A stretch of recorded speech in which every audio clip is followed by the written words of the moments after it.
विश्वनाथ भगवान की जय।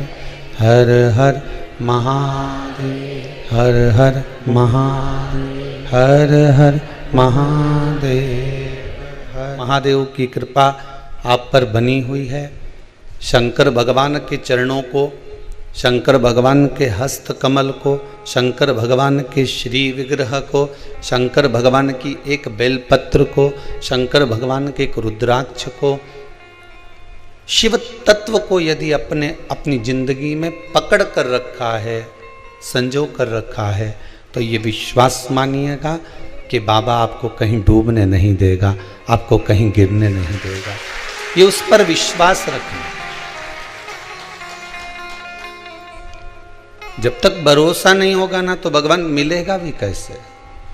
मानो तो मैं गंगा माँ हूं, ना मानो तो बहता पानी।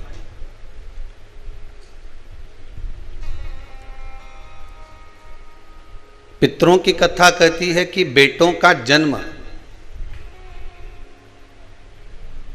करुण पुराण कहती है कि बच्चों को जन्म क्यों दिया जाता है।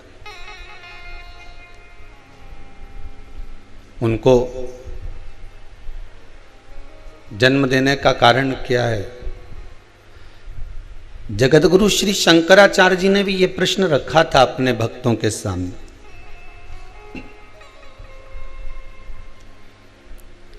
पूछा गया था कि औलाद क्यों पैदा करी जाती है, औलाद को जन्म क्यों दिया जाता है।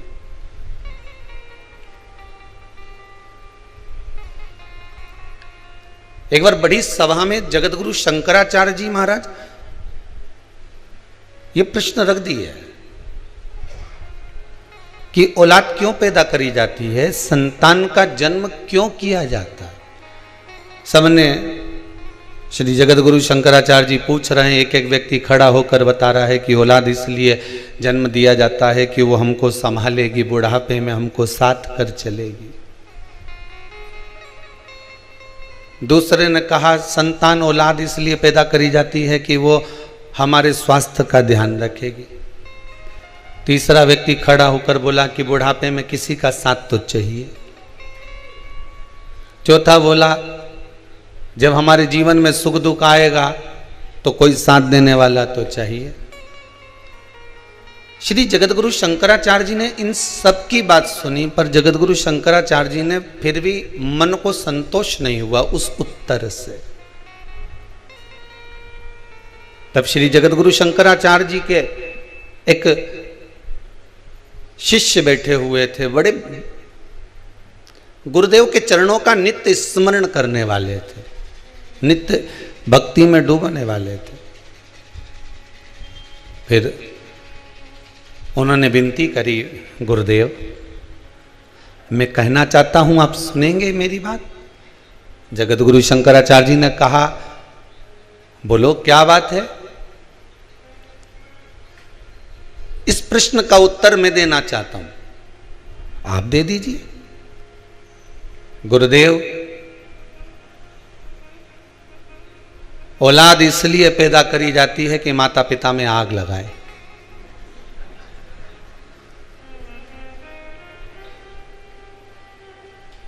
गरुण पुराण का सही मायना यही है। इसके सिवाय औलाद किसी काम की आई है। तुम्हारे कमरे में तुम सोते रहोगे, सिर दर्द होता रहेगा, औलाद अपना कमरा छोड़कर नहीं आएंगे। औलाद के सिर में दर्द होगा तो माँ दौड़कर चली जाएगी, बाप 50 बार पूछ लेगा बेटा चल मैं डॉक्टर को दिखाया हूँ, माँ कह देगी जरा चले जाओ, उसको स्वास्थ्य खराब है, उसका तबीयत खराब है, जाओ। बच्चा बीमार पड़ा हुआ है 4 दिन से, तुमसे पूछते नहीं बन रहा है। पत्नी का कहना मानकर पिता भी 4 बार जाकर पूछ लेगा बेटा कोई तकलीफ है, चल मैं तेरे को डॉक्टर को दिखा दूं, चल मैं तेरा चेकअप करवा दूं, चल मैं ऐसा कर दूं। माँ 50 बार पूछ लेती है बेटा तुझे तकलीफ क्या है, तुझे दुख क्या है। पर बहुत कम बेटे, बहुत कम होंगे।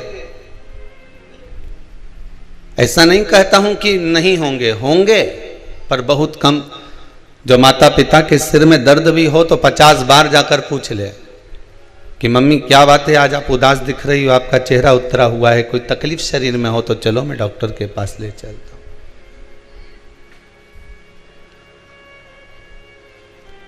सही मायना तो यही है कि औलाद इसलिए पैदा करी जाती है कि अंतिम समय में आग कौन लगाएगा। देखा जाए तो माता पिता अपनी पूरी जिंदगी बच्चों के नाम गिरवे रख देते हैं। सोना गिरवे रखे से छुड़ा सकते हो, सही है कि गलत है, बोलो तो सही। पाटली गिरवे रखी आए तो छुड़ा लोगे, सोना गिरवे रखी आए तो छुड़ा लोगे, चांदी गिरवे रखी आए तो छुड़ा लोगे, जमीन गिरवे रखी आए तो छुड़ा लोगे, पर खुद को अपनी औलादों के पास गिरवे रख दिया जीवन भर, उसको कैसे छुड़ाओगे? विचार तो करो। ये जिंदगी तुमने गिरवे ही तो रखी है, बस कमा कमा कर लाते जाओ, देते जाओ, ब्याज भरते जाओ, गिरवे में तो रखे हुए हो। बस कमाया किसके लिए? औलादों के लिए। जोड़ा किसके लिए? संतानों के लिए। बेटी में साड़ी किसके लिए रखी थी जमा जमा के? बहू और बेटी के लिए। शादी करेंगे छोरी की तो उसको दे देंगे, बहू आएगी तो उसको दे देंगे। खुद ने अच्छी नहीं पहनी, उनके लिए संजो संजोग कर रखी। ये गिरवे ही तो रखे हो तुम अपने परिवार में, गिरवे ही तो पड़े हो तुम अपने कुटुंब में। बस कमा रहे हो, जोड़ रहे हो और छोड़ रहे हो। सोना गिरवे रखा तो उसको छुड़ा सकते हो, चांदी गिरवे रखी तो उसको छुड़ा सकते हो, पर तुम अपने परिवार से कैसे छूट पाओगे वो तो विचार कर लो तुम। आखिरी तक भी मरने के बाद अगर बुढ़िया मर जाती है और सोने की मुर्की कान में पड़ी रह जाती है, कहीं पाँव में चांदी की मोटी मोटी, पहले वो तगड़ी पहनते थे, क्या बोलते, पैड़ी पहनते थे पाँव में मोटी मोटी, तो सुनार को बुलाते थे। मरी हुई डुकरिया पड़ी रहती थी और सुनार आकर कहते थे, बहुवन छाती पे खड़ी रहती थी, काटो, काटिए। और अगर यहां नहीं काटते थे तो शमशान ले जाते थे सुनार को, कि वहां कटवाते थे पाँव में पड़ी हुई चांदी की बेड़ियों को, कि अभी और ब्याज बाकी रह गया चुकाने के लिए, उसको निकालिए। सबसे बड़ा आश्रम कौन सा? जम के बोलिए जरा। गृहस्थ आश्रम। जितने लोग टीवी पर कथा सुन रहे हैं सब सावधानी से ध्यान से सुनना। सबसे बड़ा आश्रम कौन सा? गृहस्थ आश्रम। कोई तुमसे कहे साधु बन जाओ, कि हम तो नहीं बने दादा। कोई तुमसे कहे सन्यासी बन जाओ, तो कहने रेन दे दादा, तुम्हारा पांव पड़े, सारा साधु सन्यासी हम तो खूब देखिया, हमें नहीं बनना। कोई बोले तुमसे साधक बन जाओ, तो हमें वे भी नहीं बनना। कोई तुमसे कहे कि कोई तपस्वी बन जाओ, जोगी बन जाओ, सन्यासी बन जाओ, तो कि हम तो वे भी नहीं बने दादा, हम तो घर में 2 रोटी बनाए खाएं। तो कोई तुमसे कहे कि नर्मदा के घाट पे जाके बैठ जाओ, रेन दे दादा।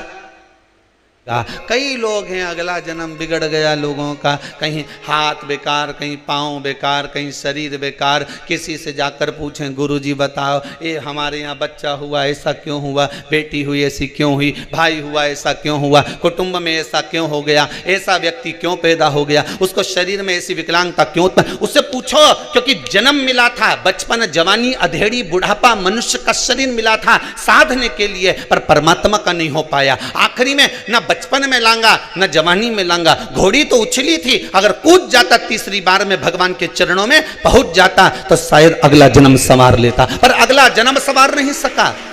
परमात्मा ने बारंबार मौका दिया। ऐसा कोई मनुष्य पैदा नहीं हुआ संसार में, चाहे राजा हो, रंक हो, भिखारी हो, चाहे ब्राह्मण, संत, साधु, सन्यासी, तपस्वी, साधक, उपासक, कोई भिक्षुक, कोई भिखारी, कोई राजा, कोई सांसारिक मनुष्य, कोई गृहस्थ आश्रम में रहने वाला, कोई घर में रहने वाला व्यक्ति, हर एक व्यक्ति को मेरा भोलेनाथ एक मौका जरूर देता है। किसी व्यक्ति से उसको एक बार जोड़ देता है कि मैंने तुझे मौका दिया है, इससे जुड़ जाना और जुड़ने के बाद तेरी जिंदगी संवार लेना। इस व्यक्ति से मैंने तुझे जोड़ा है, तेरे विश्वास से तुझे जोड़ा है। भगवान शंकर, मेरा भोलेनाथ, मेरा राम, मेरा कृष्ण, मेरा परमात्मा संसार के हर मनुष्य को, चाहे वो कोई मंत्री हो, संतरी हो, गृहस्थी हो, चाहे भिखारी हो, चाहे कोई किसी भी धर्म का, किसी भी वर्ण का, किसी भी गोत्र का हो, हर व्यक्ति को, चाहे छोरा हो चाहे छोरी हो, चाहे व्यक्ति हो, हर व्यक्ति को भगवान एक बार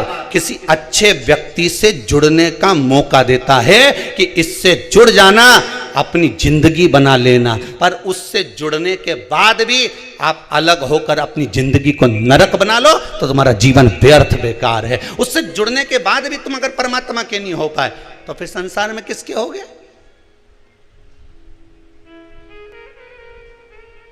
जन्म लेने वाले मनुष्य को भगवान एक मौका जरूर देता कि अपनी जिंदगी संवार ले। अभी तो ये मौका है, मैंने तुझे कहां से लाकर, किस भूमि से लाकर, किस जगह छोड़ा था, किस जगह से लाकर किस व्यक्ति के पास छोड़ा था, उस व्यक्ति के पास रहकर तू अपना जीवन बना सकता था, पर तूने अपना जीवन नहीं बनाया। मौका दिया परमात्मा ने,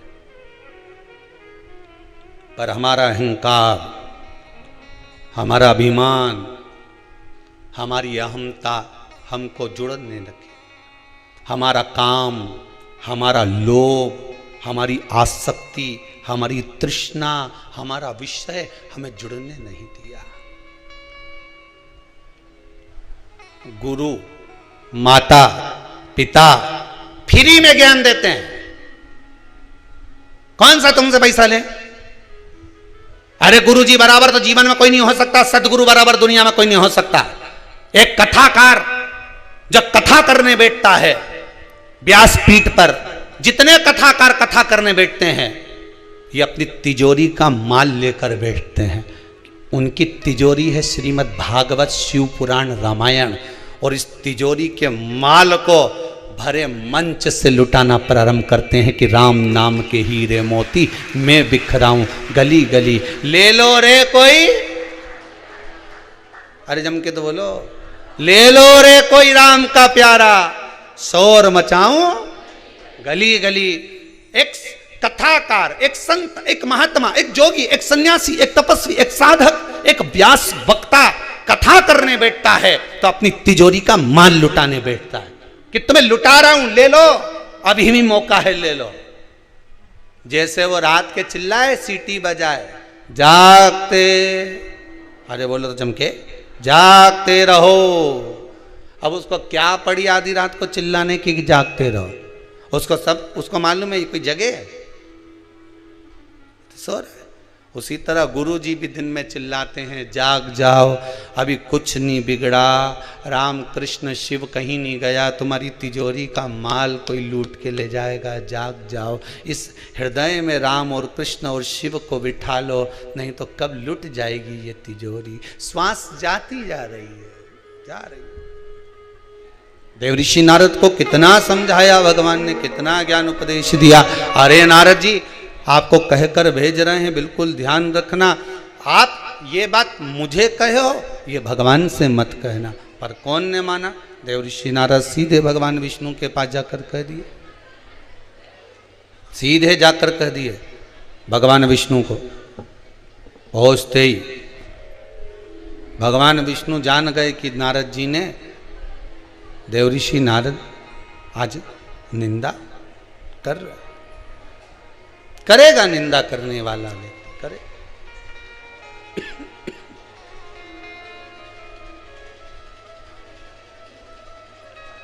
करे करे सो होन दो। अब देवऋषि नारद को लगा कि भगवान विष्णु को इतनी बड़ी बात कही, और इतनी बड़ी बात मैंने देवऋषि नारद मन में सोचे कि मैंने भगवान विष्णु को कही, और भगवान मेरी बात को तो लिए ही नहीं। निंदा करने वाला व्यक्ति, कोई अगर किसी पर उंगली उठाए तो पहले विचार कर लेना कि ये सत्य बोल रहा है कि असत्य बोल रहा है, विचार करिएगा।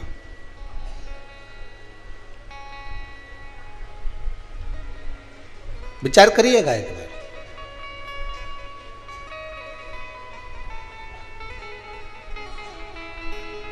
कल कथा में कहा था, अच्छाई देखोगे तो ढेर अच्छाई मिलेगी, और बुराई देखोगे तो ढेर बुराई मिलेगी। एक बार जब भगवान राम जी महाराज अयोध्या में आ गए, राम राज्य स्थापित हो गया। तब राम जी महाराज जब शाम के समय पर टहलने के लिए निकले तो अयोध्या के एक विद्वान ने राम जी महाराज को रोक लिया। रुकिए महाराज, यहीं पर आपसे कुछ बात करना है।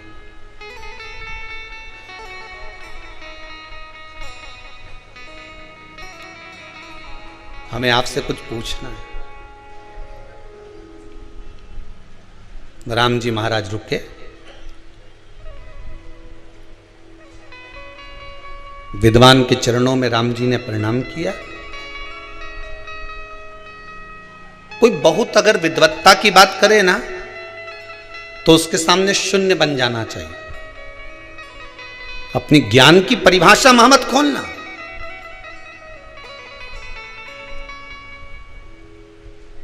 अपनी पोटली को, अपनी तिजोरी को कहां खोलना है वो भी स्थान बताया गया है। जिसमें भगवान के चरणों के प्रति रुचि नहीं हो उसके सामने कभी भगवान की बात मत करो। जो भगवान को मानता ही नहीं उसके सामने क्या भगवान की बात करना।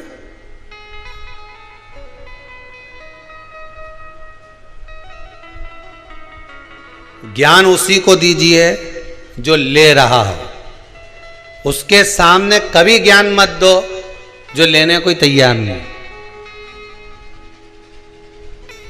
कितनी अच्छी अच्छी बात रावण और दुर्योधन को समझाते थे, फ्री की एडवाइस देते थे, फ्री का ज्ञान देते थे, कितना समझाते थे, अच्छी अच्छी बात बताते थे, तो इसके समझ में आती थी। अरे बोलो तो सही जरा जम के। ये जितना लोग तुम आस्था टीवी पर कथा सुन रहे हो, जितने लोग मोबाइल पर सुन रहे हो, इनको कितना ज्ञान दिया बेचारे के नाना जी भी बोला रावण का, तो नाना भी बोला रे सुधर जा रे ओ 10 मुंडा का सुधर जा, तेरे को समझाऊं, अच्छे से समझा रही हूँ, समझ जा, मैं लंकेश मत कर, अभी भी तेरे को समझा रहे। नाना जी बोला, इतना डोकरा आदमी, बूढ़ा आदमी बोला कि समझ जा रे। अच्छा वो तो वो एक धर्म पत्नी भी समझाई बेचारी मंदोदरी भाई, कितना किया, समझ जाओ स्वामी। पर ये फ्री की एडवाइस जिसे समझ में आए, अच्छी बात अगर किसी के क्यों नहीं तो के वो पटना की बोलूं कि काली मिर्ची बोलूं, तुम बोलो वो बोल दूं। पटना की लग जाए वह मिर्ची, लाल मिर्ची लग जाए उसे तुरंत। अच्छी बात अगर कहीं का बोला, समझाने की बात तुमने किसी को की और रुके लगे। इतना भी मूर्ख नहीं है हम हो। जितनी अकल तुम दे रही हो नहीं, जितनी तुम अकल हमको दे रहे हो नहीं, इतनी तुम में पहले की भरी। रावण भी उसके नाना जी से बोला, नाना जी तुम्हारा 1 मुंडा, मेरा 10, अब बता अकल की में बड़ी। और नाना जी बेचारा चुप हो गया, खांसने लगा। बेचारा छोरी मारे पानी पिलाई रही कि तो चक्कर में नहीं पड़ूं दादा। अकल उसके दी जाए जिन्हें अकल में हो थोड़ी बहुत, जिसके विवेक में समा जाए। अब ये तो कि हमारा 10 मुंडा और तुम्हारा 1 मुंडा, अकल तुम 1 मुंडा से दोगे, हमारे तो 10 मुंडा की अकल। अपन किसी की अच्छी अकल दो नहीं तो उसे पटना की मिर्ची लगे, उसे मिर्ची लग जाए। बताओ हमें ज्ञान दे रहा है, हमें जैसे अकल ही नहीं है। समझाने वाला मम्मी समझाए छोरा के तो छोरा ही कह दे, अपनी अकल अपने पास रखो। तुम मुझे क्या मूर्ख समझती हो? इतना कॉलेज में पढ़ रहा हूँ, इतना लोगों के चले ही रहा हूँ, मम्मी तो मुझे जानती नहीं है। मम्मी बोले यही तो समझा रही कि तू दूसरे के मूर्ख बनाना छोड़ दे, तू तो खुद मूर्ख छोड़ा। अभी के कौन समझाए? और ये क्या हमारा तो 10 मुंडा, हमें नहीं चाहिए किसी की अकल, हम तो खुद विद्वान। एक कौन सी सब्जी होती है जो पितृपक्ष में ब्राह्मण को भोजन कराते समय नहीं बनाई जाती? एक तो कुमड़ा, दूसरा पत्ता गोभी, जो बंद गोभी होती है ना, वो बंद गोभी जो होती है ना पत्ता पत्ता वाली, उसकी भी सब्जी पितरों के ब्राह्मण अगर भोजन करता है तो उसमें नहीं बनाई जाती। एक कुमड़ा, ये जो पेठा बनता है ना कुमड़ा का, ये भी श्राद्ध पक्ष में नहीं खिलाया जाता महाराज। बुरा कोला पेड़ा बोलते हैं, क्या बोलते हैं उसको, श्राद्ध पक्ष में उसको भोजन में नहीं दिया जाता, ब्राह्मण के भोजन। महाराज ब्राह्मण के भोजन में श्राद्ध पक्ष में सबसे ज्यादा जरूरी है दूध की खीर, दूसरा तुरई या गिलकी का भोजन, या तो सब्जी बनाओ या भजिया बनाओ, कुछ भी बनाओ। तीसरा मांस की दाल का भोजन, उड़द की दाल का भोजन। उड़द की दाल का या तो दही बड़ा बना लो, इमरती बना लो, या फिर बड़ा बना लो, या पकोड़ा बना लो, पर उसका भोजन होना जरूरी है। 3 भाग दूध का भोजन आहूतों के हिस्से में चले जाता है, गिलकी और तुरई का भोजन पितरों के हिस्से में चले जाता है, मांस की दाल का भोजन, उड़द की दाल का भोजन प्रेतों के हिस्से में चले जाता है। इसलिए ये 3 भाग का भोजन ब्राह्मण जब श्राद्ध पक्ष का भोजन करे तो उसमें बनाना जरूरी है।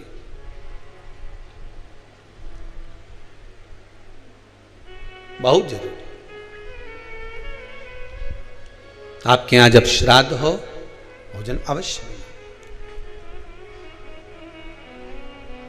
कई लोग कहते हैं गुरुदेव जब हम गया जी से आ जाएं तो क्या ब्राह्मण भोजन कराना जरूरी है? क्यों नहीं, कराओ, क्यों नहीं करा? क्या गाय की रोटी निकालना जरूरी है? स्वान की रोटी निकालना जरूरी है? कौवे की रोटी निकालना जरूरी है? हम कहते हैं अगर श्राद्ध गया जी का हो गया तो भले कौवे की मत निकालो, पर गाय की, स्वान की, ब्राह्मण जन की भोजन प्रसादी जरूरी। देखिए जब ज्यादा घर में पितृदोष हो ना, ऐसा लगे कि पितृदोष बहुत ज्यादा है, 1 रुपये कमा रहे हैं, 1.25 रुपये खर्च हो रहा है, हाथ में पैसा नहीं टिक रहा, दुकान 4 दिन अच्छी चल रही है, फिर व्यापार डाउन हो जाता है, कोई पैसा लेकर भग गया, नहीं दे रहा, कहीं कर्जा मात्रा बढ़ गई है, ये पितृदोष के लक्षण है कुछ। इसमें आपके घर में जो भी रुद्राक्ष पड़ा हो, जो भी रुद्राक्ष रखा हो, क्योंकि संभाल के तो आप रखते नहीं, पटक देते हो यहां, जो भी रुद्राक्ष आपके घर में रखा हुआ, एक पानी के पात्र में उस रुद्राक्ष को डाल दीजिए, उसमें 1 चावल का दाना डाल दीजिए। महाराज परिंदा जहां होता है, मटका, हंडा या रसोई घर में आपका जो पानी भरने का स्थान होता है, जिसको आरो वारो क्या क्या लगा के रखते हो, उसी के कहीं पास में उस कलश को रख दीजिए, ऊपर से उसको ढक दीजिए। शाम के समय, सुबह रखा 10 बजे से 12 बजे के बीच में, शाम के समय प्रदोष काल में भगवान शंकर का नाम स्मरण कर कर, ओम नमः शिवाय बोलकर, श्री शिवाय नमस्तुभ्यम बोलकर, या महामृत्युंजय मंत्र का स्मरण कर कर, या गायत्री मंत्र का स्मरण कर कर, जो मंत्र आपकी बुद्धि में, विवेक में समाहित हो, उस मंत्र का नाम लेकर राम कृष्ण हरि जो बोल सकते हो, एक घी का दिया अवश्य प्रज्वलित करें, लंबी बाती का। कौन सी बाती का? फूल बत्ती का नहीं, गोल बत्ती का नहीं, लंबी बाती का। बत्ती का मुख दक्षिण की ओर, कहां पर होना चाहिए? दक्षिण की ओर, ना पूरब, ना पश्चिम, ना उत्तर। बत्ती का मुख कहां हो? दक्षिण की ओर। जैसे श्राद्ध पक्ष में ब्राह्मण को जब भोजन कराते हैं तो ब्राह्मण का मुख श्राद्ध पक्ष के भोजन कराते समय अगर पूरब, पश्चिम और उत्तर का होता है तो श्राद्ध के भोजन का फल नहीं मिलता। उसका मुख दक्षिण का होता है तो हमारे घर के जितने भी पितर उस तिथि में गए होते हैं सबको उसका भाग मिल जाता है और पितृदोष समाप्त हो जाता है। इसलिए ब्राह्मण का मुख श्राद्ध पक्ष में भोजन कराते समय दक्षिण का होना चाहिए।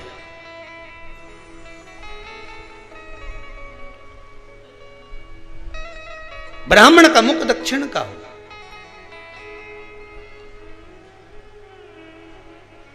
यहां तक शास्त्र कहता है महाराज अगर गौ माता को श्राद्ध पक्ष में अगर भोजन दे रहे हो तो गाय का मुख अगर दक्षिण का है, गाय का, आपका मुख भले उत्तर का हो, गाय का मुख दक्षिण का हो, आपका मुख भले पूरा पश्चिम कहीं का, गाय का मुख अगर दक्षिण में है, अगर आपने दक्षिण में गाय को खड़ी कर रखा है और दक्षिण में उसका मुख और आप भोजन दे रहे हो, तो शास्त्र कहता है कि किसी पिंड की जरूरत नहीं पड़ती, गाय स्वतः कल्याण कर देती है, गौ माता स्वतः कल्याण कर, दक्षिण मुखी हो। तो दिए की जो बाती का मुख कहां होना चाहिए? दक्षिण का। और दक्षिण का मुख महाराज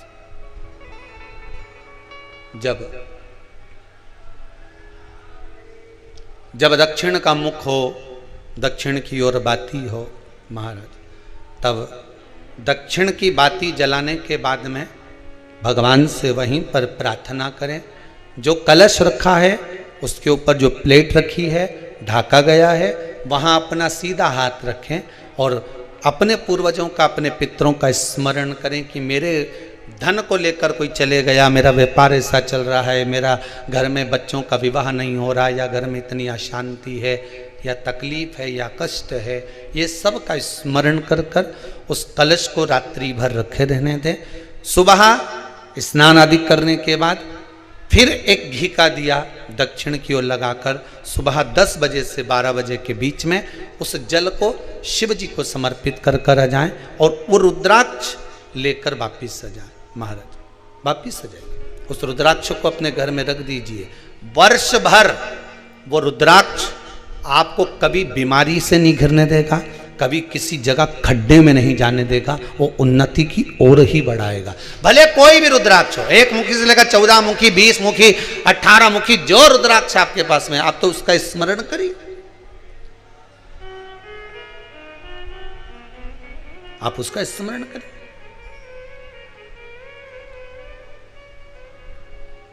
रुद्राक्ष का जल शिव को समर्पित करें। पितरों के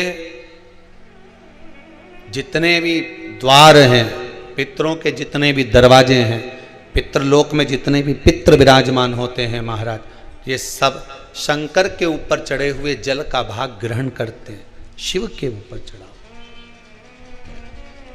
33 कोटि देवताओं में से कोई एक देवता ऐसा बता दो जिसको काली तिल्ली चढ़ती हो, काली मिर्च चढ़ती हो, सारे वृक्षों की पत्तियां चढ़ती हों, सब तरह के पुष्प चढ़ते हों, दुर्वा भी चढ़ती हो, बेलपत्र भी चढ़ता हो, आँख का पुष्प भी चढ़ता हो, धतूरा भी चढ़ता हो, जिसको भांग आदि भी चढ़ती हो, तुलसी की मंजरी भी चढ़ती हो।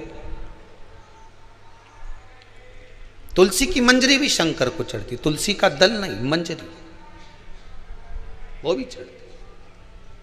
33 कोटि देवताओं में कोई ऐसा देवता बताओ, संपूर्ण सामग्री भगवान केवल एक हैं, देव अधिदेव महादेव, जिनको काली तिल भी चढ़ रही है, काली मिर्च भी चढ़ रही है, जिनको संपूर्ण सामग्री भगवान शिव को समर्पित हो रही, संपूर्ण यहां तक राई, सरसों, राई के दाने तक भगवान शंकर को चढ़ते हैं। 1.25 लाख दाने का प्रमाण है महाराज शंकर जी को समर्पित करने का। सरसों चढ़ती, राई चढ़ती महाराज, पुष्प, बेलपत्र, दुर्वा, जगह जगह के पुष्प शिव को समर्पित होते दे।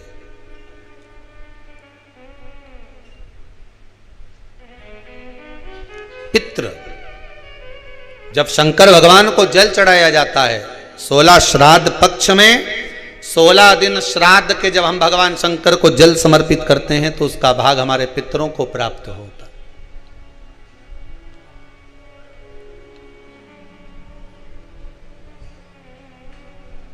केवल 16 श्राद्ध के दिन ही ऐसे होते हैं जिसमें शंकर भगवान को जल में दूध मिलाकर चढ़ाने की जगह दूध भले 1 चम्मच चढ़ा रहे हो पर अलग से चढ़ाओ, कच्चा दूध अलग से चढ़ाओ, उसके बाद भले तुम जल चढ़ा दो, पर लोटे में जल में दूध मिलाकर 16 दिन श्राद्ध पक्ष में नहीं ले जाना।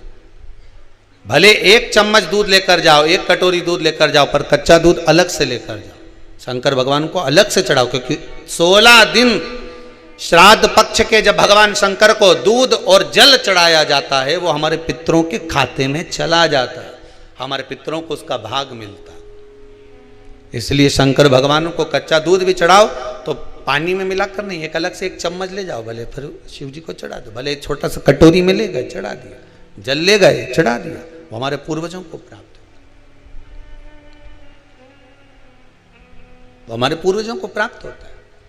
जिस बालक बालिका का जॉब नहीं लग रहा हो, सर्विस नहीं लग रही हो, नौकरी नहीं लग रही हो, जगह जगह पहले करते थे जॉब अब छूट गई, 2 साल हो गए 3 साल हो गए सर्विस नहीं लग रही हो, बहुत प्रयास कर लिया हो, बहुत प्रयास, तो महाराज काली तिल्ली को पीस कर उसको जल के पात्र में डालकर अपने घर के मटका परिंडा पितरों का जो स्थान होता है, जलाशय होता है, उसके पास में एक पात्र में रख दीजिए। बेलपत्री या बट का पेड़ या पीपल का पेड़, इस वृक्ष के नीचे एक रात्रि तक रखे रहने के बाद में दूसरे दिन अपनी कामना कर, जिनका जॉब नहीं लग रहा, सर्विस नहीं लग रही, नौकरी नहीं लग रही, या कहीं उलझने उत्पन्न हो रही है, उस व्यक्ति को हाथ में ले जाकर उस पात्र का जल,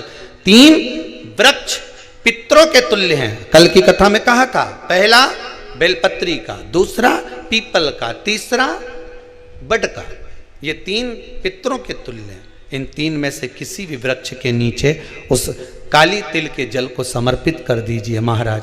बाबा चाहेगा, भोलेनाथ जी चाहेगा तो 3 महीने में कहीं ना कहीं योग बना ही देगा, ये पक्का। बाबा पर विश्वास रखो। शिव कथा कह रही, देव ऋषि नारद ने निंदा करी, भगवान ने कह दिया इसका बंदर का मुख बनेगा। बंदर का मुख बना, विचार आया, गलती हो गई, क्षमा मांगी। जब व्यक्ति के जीवन में ज्ञान की अजीर्णता हो जाती है, अहंकार, किसी किसी को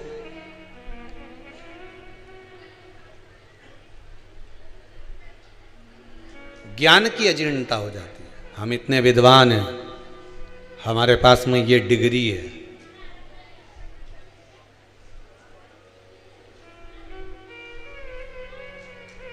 ज्ञान की अजीर्णता। फिर लोग क्या कहने लगते हैं, देव ऋषि नारद ने विचार करा कि मैंने इतना कामदेव को जीत लिया और काम को जीतने के बाद कहाँ मेरा भाग्य फूटा कि मैंने देव अधिदेव महादेव को जाकर अपना अभिमान प्रस्तुत कर दिया।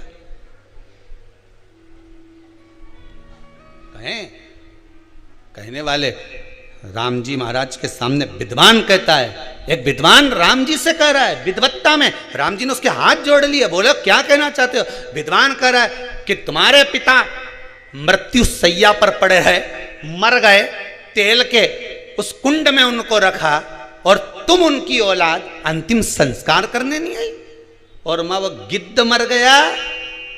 कौन? वह जटायु, वो गिद्ध मर गया और उसका अंतिम संस्कार कर रहे, और तुमने अपने पिता का अंतिम संस्कार नहीं करा, तुम्हारे जैसा पुत्र नहीं देखा। एक विद्वान ने राम जी पर उंगली उठा दी। राम जी की आंख से आंसू बह रहे थे। दुनिया के लोग ताने कसने में पीछे नहीं हटते रहे दादा, पर राम जी जैसी सतर्कता रखना। राम जी से विद्वान कह रहा है कि अपने पिता को तुम अंतिम संस्कार करने नहीं आए, और वह गिद्ध का, वह पक्षी का तुमने अंतिम संस्कार करा। तब मेरे राम जी ने उस विद्वान की बोलती 1 मिनट में बंद कर दी। राम जी बोले, देखो मेरा जन्म हुआ है, जिसका कोई नहीं उसका राम है। दशरथ जी के तो 4 पुत्र थे, कोई भी आग दे देता, पर वह पक्षी का कौन था? राम ने जन्म दिया था, इसलिए राम उसका अंतिम संस्कार था। उस पक्षी का कौन था? जिसका कोई नहीं उसका राम है, जिसका कोई नहीं उसका मेरा भोले नाथ है। काय को टेंशन लेना? विद्वान चुप, अब क्या बोले उसके आगे, क्या बोलेगा? जिसका कोई नहीं उसका राम है, परमात्मा है उसका।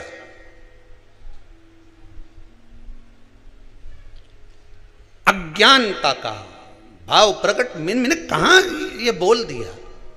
देवऋषि नारद का अभिमान, देवऋषि नारद की अभिमतता कहां मैंने बोल दिया?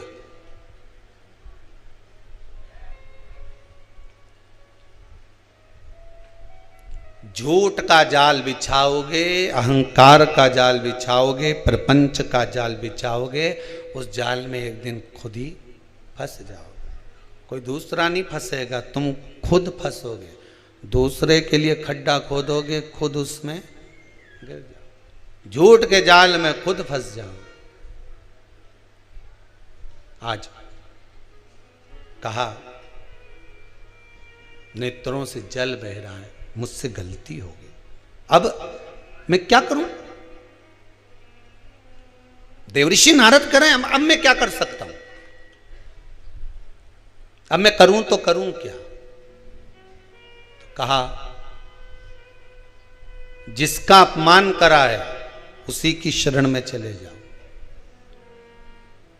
शरण में जाने से कुछ होता है क्या? शरण में जाओगे और माफी मांग लोगे, चरण पकड़ लोगे। बेटा रोते हुए अपने माता पिता के चरण पकड़ ले तो क्या माता पिता माफ नहीं करते? लाखों का डब्बे में लगाया या शेयर मार्केट में लगाया या बाप को कर्जे में लदालूम कर दिया तो भी बाप बेटे से यही कहेगा, ये तो छोरा मेरा ही, फिर भी कह देगा कोई बात नहीं, आ मेरे गले लग जा। माता पिता सदगुरु परमात्मा होता ही ऐसा है, वो क्षमा कर देता है, जा। पर हम में फूल कर अहंकार, अभिमान, मैं हूं, मैं हूं, मैं हूं, नहीं, मुझ में बहुत ज्ञान है, मेरे बराबर कोई विद्वान नहीं, मुझे नहीं चाहिए किसी की भी अक्ल, मैं तो खुद अक्लबर हूं।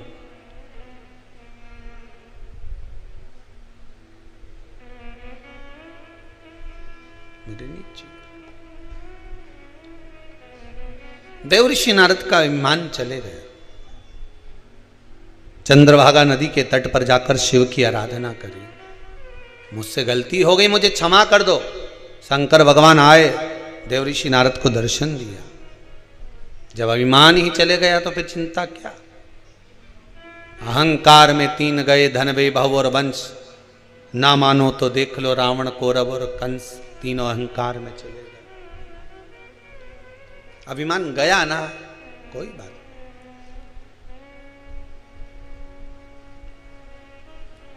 स्वान को, कौवे को श्राद्ध पक्ष में जब भोजन दिया जाता है, भोजन हम प्रदान करते हैं स्वान को, कुत्ते को और कौवे को।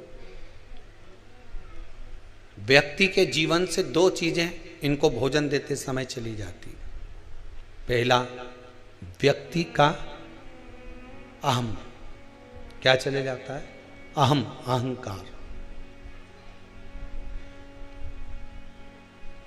दूसरा, बुद्धि में किसी दूसरे के प्रति अगर गलत विचार आ रहा तो वो विचार समाप्त हो जाता। श्रेष्ठ विचार।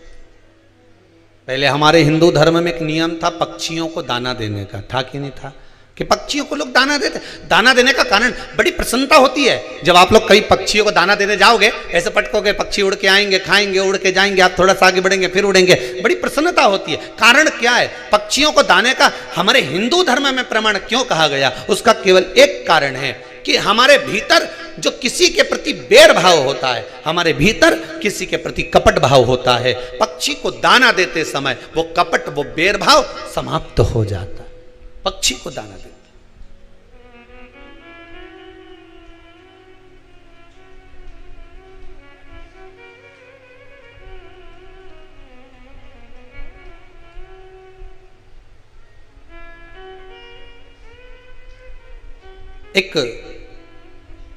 एक किसी व्यक्ति का फोन आया था कि गुरुदेव ये बताओ, ये जो 24,000 श्लोक से आहुतियां छूट रही हैं, अग्नि में सांकल्य दी जा रही है, क्या इससे पितरों को मोक्ष मिल जाएगा, प्राप्त हो जाएगा?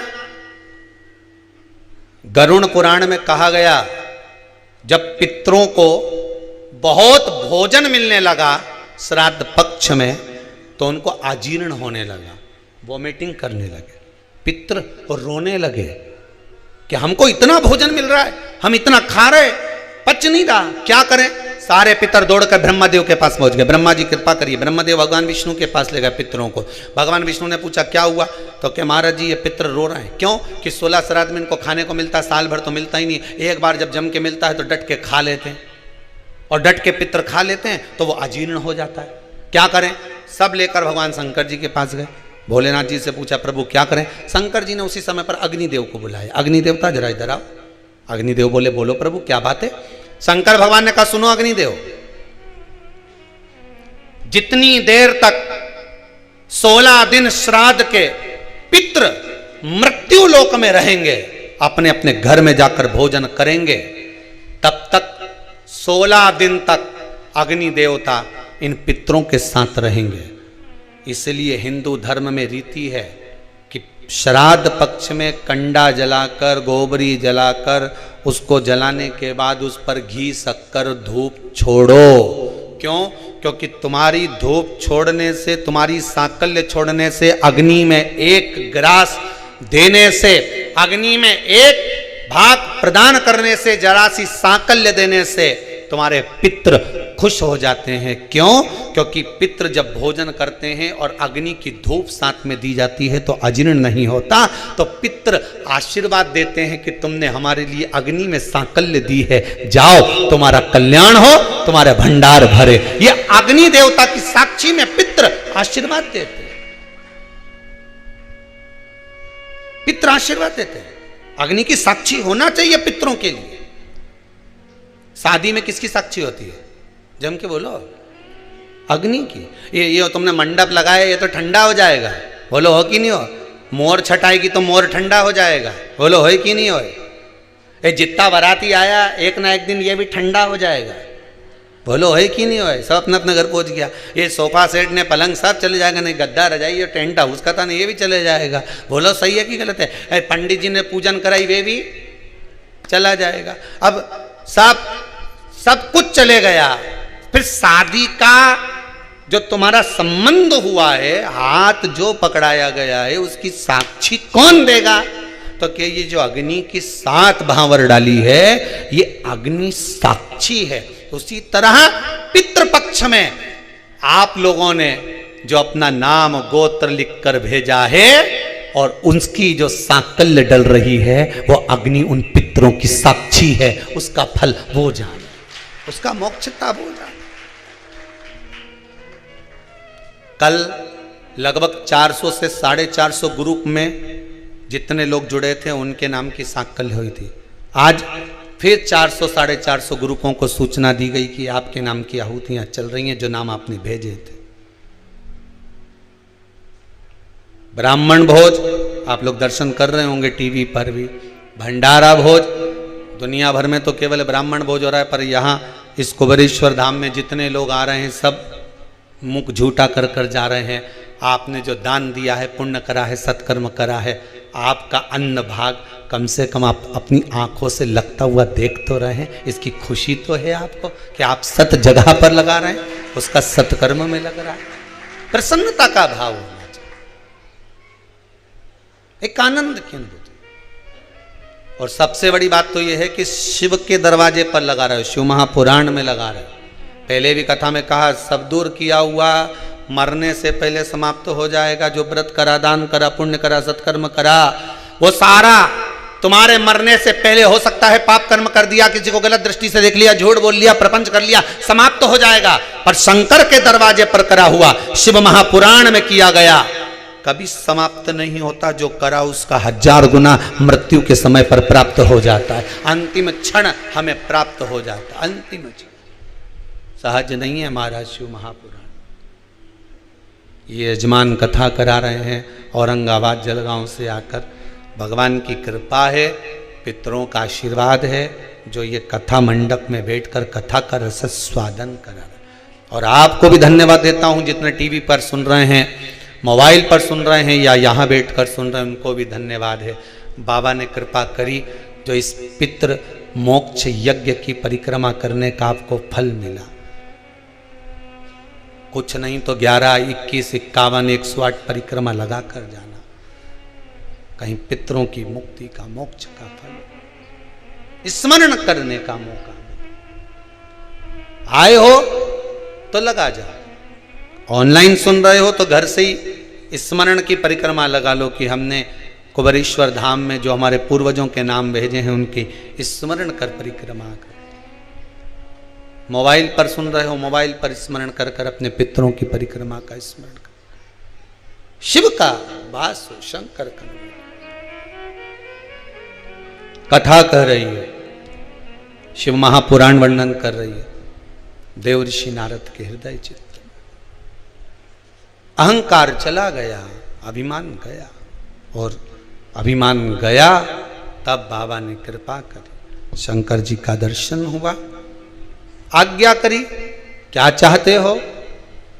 नारद जी कहते हैं बस भक्ति करता था, श्रीमन नारायण का स्मरण करता था, पर भक्ति के पथ से मैं वंचित हो गया था, भक्ति के पथ से मैं छूट गया था। और भक्ति के पथ से जब मैं छूट गया, भक्ति के पथ से मैं वंचित हो गया, जब व्यक्ति के भीतर अहम आ जाता है, अहंकार आ जाता है, अभिमत्ता आ जाती है, तब व्यक्ति भक्ति के पथ से हट जाता। एक बात बहुत अच्छे से समझ लेना, बहुत सारी जगह का भोजन करोगे तो एक जगह में मन लगेगा क्या? अरे बोलो तो सही, अच्छे से तो बोलो, लगेगा एक जगह? नहीं।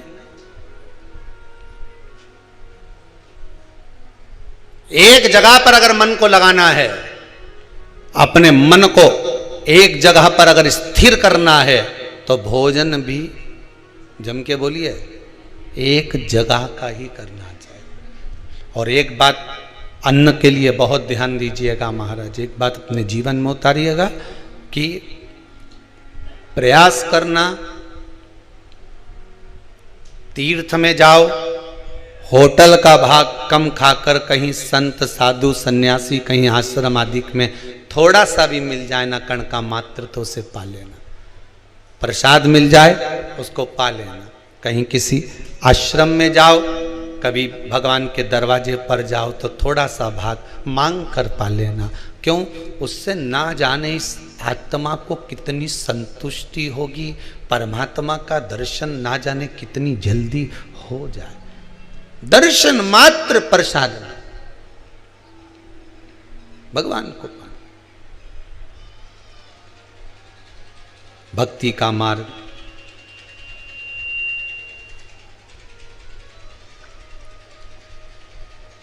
जिस समय भगवान की भक्ति के पथ पर चलूं, देवऋषि नारद करें मुझसे गलती हो गई, मैं श्रीमन नारायण कहते कहते अहंकार में फूल गया था कि मैंने काम को जीत लिया।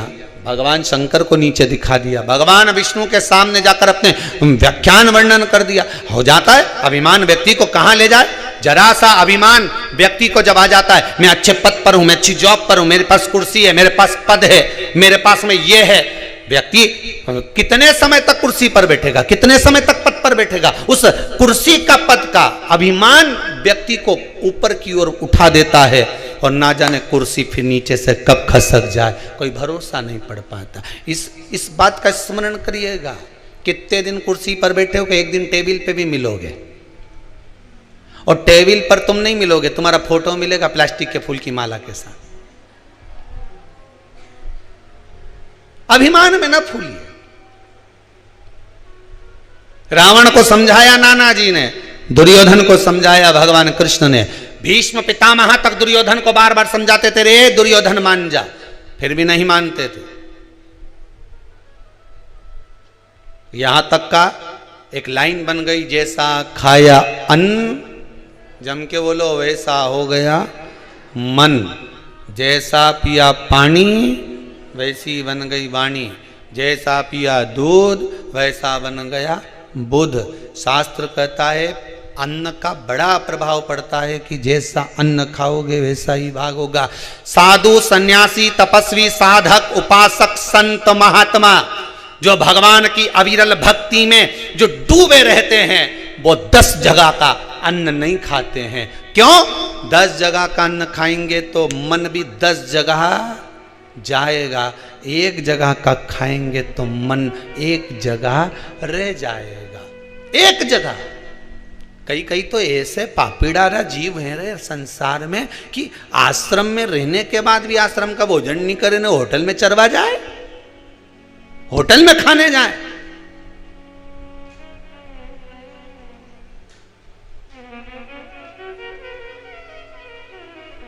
क्यों रे? आश्रम में चाय क्यों नहीं पियो? पतली है, इसलिए हमने सोचा कि पास में दुकान लगी हो तो हम वहां थोड़ी देर चले जाएं चौराहे पे, ने वहां पिया है। तो वहां जाड़ी मिली, हाँ यहां पतरी है।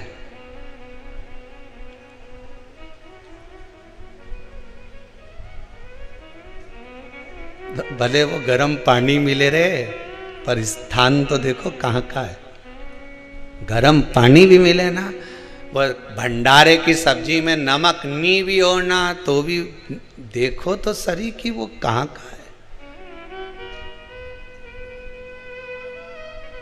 रिसेप्शन में शादी में खाना खाने जाओ, खाना बच जाए प्लेट में तो तुम में से कितने लोग हैं कि बांध के लिया है?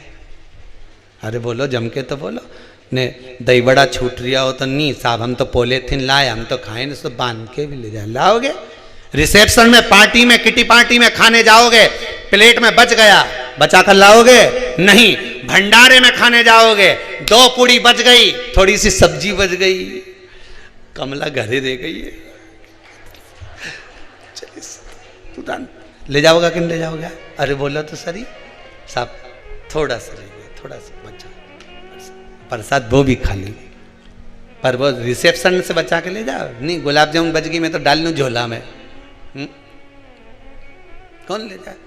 गाजर का हलवा बची गया, नहीं अपन तो डाल ही ला, वैसे तो भाई कोई बचा नहीं। पर भंडारे में कुछ बच गया तो झोले में रख लिया, 2 पूड़ी तो ले ही जा रही हूँ, घर में थोड़ा सा प्रसाद दे दूंगी ना।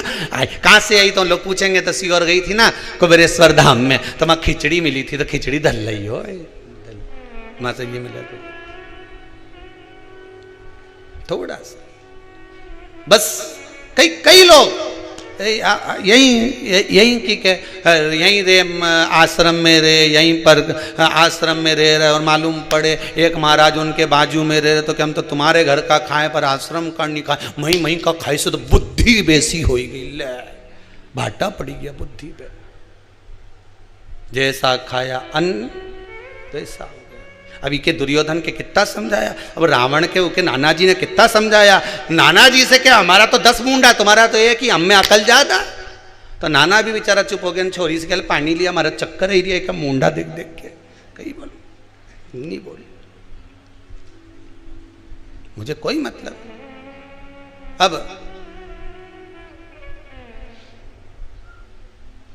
नारद जी का अहंकार चला गया।